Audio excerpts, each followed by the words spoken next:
Especially tennis ball ಆಡೋ ಕ್ರಿಕೆಟರ್ಸ್ಗೆ ಜಾಸ್ತಿ pain ಬರುತ್ತೆ, ಯಾಕಂದರೆ ಬಾಲ್ ಲೈಟಾಗಿರುತ್ತೆ, ಜಾಸ್ತಿ ಎಫರ್ಟ್ ತೊಗೊಳುತ್ತೆ ಬಾಲ್ನ.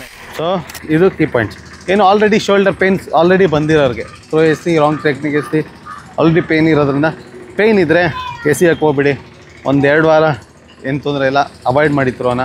ಸೊ ಅದಕ್ಕೆ ರಿಕವರಿ ಮಾಡಬೇಕು ಅಂದರೆ ಫಸ್ಟ್ ಥಿಂಗು ಐಸಿಂಗ್ ಎಲ್ಲಿ ನೋವಿದೆ ಅಲ್ಲಿ ತುಂಬ ಐಸ್ ಇಡಬೇಕಾಗುತ್ತೆ.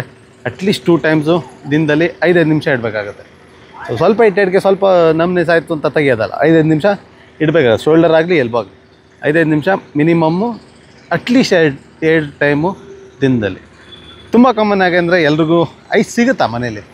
ಸೊ ಎಲ್ಲರೂ ಅಫೋರ್ಡ್ ಮಾಡೋಕ್ಕಾಗತ್ತಾ ಮನೇಲಿ ಐಸ್ ಇಟ್ಕೊಳ್ಳೋ ಸ್ಪೆಷಾಲಿಟೀಸ್ ಇರೋಲ್ಲ. ಸೊ ಅದಕ್ಕೆ ಬೆಸ್ಟ್ ಅಂದರೆ ಏನು ಮಾಡಬೇಕು ಅಂದರೆ ನೀವು ಯಾವುದೇ ಜ್ಯೂಸ್ ಶಾಪು ಹತ್ರ ಯಾವುದಿದೆ ಅಲ್ಲೆಲ್ಲೇ ಹೋದ್ರೂ ನಿಮಗೆ 10 ರೂಪಾಯಿ ಕೊಟ್ಟರೆ ಇಷ್ಟು ಐಸ್ ಕೊಡ್ತಾರೆ. ಸೊ ಐಸ್ನ ನೀವು ಒನ್ ಟೈಮು ಇನ್ನು ಅರ್ಧ ಫ್ರಿಜ್ಜಲ್ಲಿ ಇಟ್ಕೊಂಡು ಮತ್ತೆ ಸಂಜೆ ಯೂಸ್ ಮಾಡ್ಬೋದು.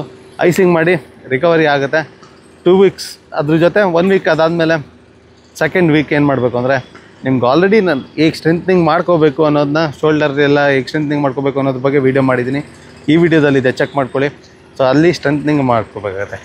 ಆಗ ನೀವು ನೀಟಾಗಿ ಅಡ್ಯಾಪ್ಟ್ ಮಾಡ್ತಾ ಹೋಗ್ಬೋದು ಹೊಸ ಟೆಕ್ನಿಕ್ನ ನಿಮ್ಮ ಥ್ರೋಯಿಂಗ್ಗೆ. ಇದು ತುಂಬ ಕ್ರೂಷಿಯಲ್. ಇದು ತುಂಬ ಜನಕ್ಕೆ ಎಕ್ಸ್ಪೆಷಲಿ ಟೆನ್ನಿಸ್ ಬಾಲ್ ಆಡೋ ಕ್ರಿಕೆಟರ್ಸ್ಗೆ ಜಾಸ್ತಿ ಪೇಯ್ನ್ ಬರುತ್ತೆ, ಯಾಕಂದರೆ ಬಾಲ್ ಲೈಟಾಗಿರುತ್ತೆ, ಜಾಸ್ತಿ ಎಫರ್ಟ್ ತೊಗೊಳುತ್ತೆ ಬಾಲ್ನ ಎಸೆಯೋದಕ್ಕೆ. ಸೊ ಹಾಗಾಗಿ ಇಗ್ನೋರ್ ಮಾಡಿಬಿಡಿ. ಸೊ ಇದು ಲಾಂಗ್ ಟೈಮಲ್ಲಿ ತುಂಬ ಪ್ರಾಬ್ಲಮ್ ಆಗುತ್ತೆ. ಶೋಲ್ಡರ್ ಪೇಯ್ನ್ಸ್ ಎಲ್ಲ, ಎಲ್ಬೋ ಪೇಯ್ನ್ಸು ತುಂಬ ಲಾಂಗ್ ಟೈಮಲ್ಲಿ ತುಂಬ ಜಾಸ್ತಿ ನೋವು ಬರೋ ಚಾನ್ಸಸ್ ಜಾಸ್ತಿ ಇರುತ್ತೆ. So best way icing, recovery, strengthening, ಆಮೇಲೆ ಟೆಕ್ನಿಕ್ ಆ್ಯಡ್ ಮಾಡ್ತಾ ಹೋಗಿ, ಪ್ರಾಕ್ಟೀಸ್ ಮಾಡ್ತಾ ಹೋಗಿ, ಡೆವಲಪ್ ಆಗ್ತಾ ಹೋಗಿ. ಯಂಗ್ಸ್ಟರ್ಸ್ ಇವಾಗೇನು ಕ್ರಿಕೆಟ್ ಸ್ಟಾರ್ಟ್ ಮಾಡ್ತಾಯಿದ್ದೀರಾ, ನಿಮ್ಗೆ ಇನ್ನೂ ಪೇಯ್ನ್ ಬಂದಿಲ್ಲ ಅಂದರೂ ನೀವು ಇದನ್ನು ಆಬ್ವಿಯಸ್ಲಿ ನೀವು ಈಗ ಎಲ್ಲ ಪ್ರಾಕ್ಟೀಸ್ ಮಾಡ್ಕೊಂಡ್ರೆ, ಈಗಲೇ ಸ್ಟ್ರೆಂತ್ನಿಂಗ್ ಮಾಡ್ಕೊಬಿಟ್ರೆ, ಮುಂದೆ ನೀವು ಎಷ್ಟೇ ಜೋರಾಗಿ ಎಸ್ತರೂ ಮುಂದೆ ಫ್ಯೂಚರಲ್ಲಿ ನೋವು ಬರೋಲ್ಲ. ಸಿಂಪಲ್. ಸೊ ಲಾಂಗ್ ಡಿಸ್ಟೆನ್ಸ್ ಥ್ರೋಗೆ ಮೇನ್ ಇಂಪಾರ್ಟೆಂಟ್ ಏನಂದರೆ ಕ್ರಾಪ್. ಒಂದು ಟೆಕ್ನಿಕ್ ನಮ್ಮದು ಆಲ್ರೆಡಿ ಬಿಲ್ಡ್ ಮಾಡಿದ್ಮೇಲೆ ಯಾವ ಪೊಸಿಷನಲ್ಲಿ ಇರ್ತೀವಿ ಆ ಪೊಸಿಷನಿಂದ ರಿಕವರ್ ಆಗಿ. ಸೊ ಇಮ್ಯಾಜಿನ್ ಬಾಲ್ ನಾವು ಟ್ರಾವೆಲ್ ಮಾಡ್ಬೇಕಾದ್ರೆ ಇಲ್ಲಿಡ್ದು ಮತ್ತೆ ಪೊಸಿಷನ್ ಬರಬೇಕಾಗತ್ತೆ, ಹಿಂದೆ ತಿರುಗಿದ್ರೂ ನಾವು ಪೊಸಿಷನ್ಗೆ ಬಂದು ಥ್ರೋ ಮಾಡಬೇಕಾಗತ್ತೆ.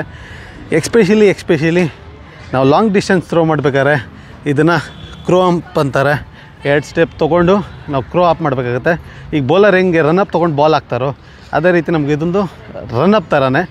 ಸೊ ಇಮ್ಯಾಜಿನ್ ನಾನು ಆ ಕಡೆಯಿಂದ ಟ್ರಾವೆಲ್ ಮಾಡಿದೆ ಬಾಲ್ಗೆ. ಸೊ ನಾನು ಈ ಪೊಸಿಷನಲ್ಲಿ ಇದ್ರೂ ಮತ್ತೆ ಪೊಸಿಷನ್ ಬಂದು ಕ್ರೋ ಅಪ್ ತೊಗೊಂಡು ಎಸಿಬೇಕಾಗುತ್ತೆ ಲಾಂಗ್ ಡಿಸ್ಟೆನ್ಸ್ಗೆ. ಸೊ ನಾನು ಯಾವುದೇ ಪೊಸಿಷನ್ ಇಲ್ಲೆಲ್ಲ ಇದ್ರೂ ನಾನು ಇಲ್ಲೇ ಎಸಿತೀನಿ ಅಂದರೆ ನನ್ನ ಕಂಟ್ರೋಲು ಸಿಗೋಲ್ಲ, ನಾನು ಅಷ್ಟು ಪವರು ಜನ್ರೇಟ್ ಮಾಡೋಕ್ಕಾಗಲ್ಲ. ಸೊ ಕರೆಕ್ಟಾಗಿ ಎಸಿಲಿಲ್ಲ ಅಂದರೆ ಅರ್ಧ ಫೀಲ್ಡಿಂಗ್ ಮಾಡೇ ಇಲ್ಲ ಅನ್ನೋ ಥರ. ಸೊ ರಿಟರ್ನ್ ಕರೆಕ್ಟಾಗಿ ಆಗಬೇಕು, ಆಗಲೇ ನಿಮ್ಗೊಂದು ರನ್ಔಟ್ ಚಾನ್ಸಸ್ಸು ಸಿಗೋದಂತು. ಸೊ ನಾನು ಈ ಕಡೆ ಮೂವ್ ಆಗ್ತಿದ್ದೀನಿ ಅಂದ್ರೂ ಇಲ್ಲಿ ಪಿಕ್ ಮಾಡಿ ಮತ್ತೆ ಪೊಸಿಷನ್ ಬಂದು ಎಸಿಬೇಕಾಗತ್ತೆ. ಸ್ವಲ್ಪ ಪವರ್ ಜಾಸ್ತಿ ಮೂವ್ ಮಾಡಿರ್ತೀನಿ ಅಂತ ಇಲ್ಲಿ ಬಂದ್ರೂ ವಾಪಸ್ ಇಲ್ಲಿ ಬಂದು ಎಸಿಬೇಕಾಗತ್ತೆ. ಸೊ ಆವಾಗ ಶೋಲ್ಡರ್ಗೆ ಕಮ್ಮಿ ಪ್ರೆಷರ್ ಬೀಳುತ್ತೆ. ಸೊ ಅದೇ ಇಂಪಾರ್ಟೆಂಟ್ ಇರೋದಿಲ್ಲ. ಸೊ ಹಾಗೆ 60 ಯಾರ್ಡು ಸೊ ಕ್ರೋ ಅಪ್ ತೊಗೊಂಡು ನೀಟಾಗಿ ಕೈಗೆ ಹೋಗ್ಬೇಕು, ಅದು ತುಂಬಾ ಇಂಪಾರ್ಟೆಂಟು. ಸಮ್ಟೈಮ್ಸ್ ಬಾಲು ಒಂದು ಪಿಚ್ಗೆ ಹೋದ್ರೂ ಓಕೆ ಫೇರ್, ಬಟ್ ಡ್ರಾಸ್ಟಿಕ್ಲಿ ಆ ಕಡೆ ಈ ಕಡೆ ಎಲ್ಲ ಕಡೆ ಹೋಗಬಾರ್ದು.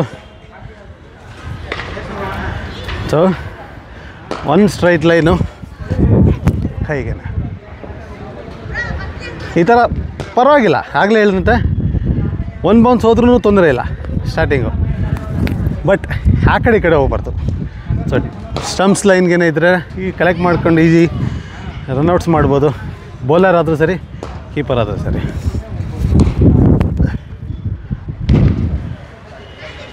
ಇನ್ನು ಕೀ ಪಾಯಿಂಟ್ ಏನಂದರೆ, ಸ್ವಲ್ಪ ಹೈಯರ್ ಲೆವೆಲ್ ಕ್ರಿಕೆಟ್ ಆಡ್ತಿರೋರಿಗೆ, ಕ್ಲಬ್ ಲೆವೆಲ್ ಕ್ರಿಕೆಟ್ ಆಡ್ತಿರೋರಿಗೆ ಬೌಲರ್ ಇದ್ದರೆ, ಬೌಲರ್ ಎಂಡಿಗೆ ನೀವು ಹಾಕ್ತಿದ್ರೆ 1 ಬೌನ್ಸ್ ಹಾಕೋದು ಬೆಟ್ರು, ಕೀಪರ್ ಎಂಡ್ ಹಾಕ್ತಿದ್ರೆ ಫುಲ್ ಹಾಕ್ಬೇಕು. ಯಾಕೆಂದರೆ ಬೌಲರ್ಗೆ ಕೂಡ ಕಷ್ಟ ಆಗ್ಬೋದು ಫುಲ್ ಡೈರೆಕ್ಟ್ ಬರೋ ಬಾಲ್ನ ಹಿಡಿದು ಸ್ಟಂಪ್ಸ್ಗೆ ಹಾಕೋದಕ್ಕೆ. ಸೊ ಪಿಚ್ ಆದರೆ ಕಲೆಕ್ಟ್ ಮಾಡಿಕೊಂಡು ಆರಾಮಾಗಿ ಹಾಕ್ಬೋದು. ಕೀಪರ್ಗಾರ ಗ್ಲೌಸ್ ಇರುತ್ತೆ, ಕ್ವಿಕ್ ಥ್ರೋಸ್ನ ಫುಲ್ ತೊಗೋಬೋದು ಅವರು. ಖಂಡಿತವಾಗಿ ಅವರು ಖಂಡಿತ ಮಾಡ್ಬೋದು. So grow up straight to the hands. So good luck. Subscribe ಮಾಡೋದನ್ನ ಮರಿಬೇಡಿ. ಮುಂದಿನ ವೀಡಿಯೋದಲ್ಲಿ ಮತ್ತೆ ಸಿಗ್ತೀನಿ ಆದಷ್ಟು ಬೇಗ. Good luck.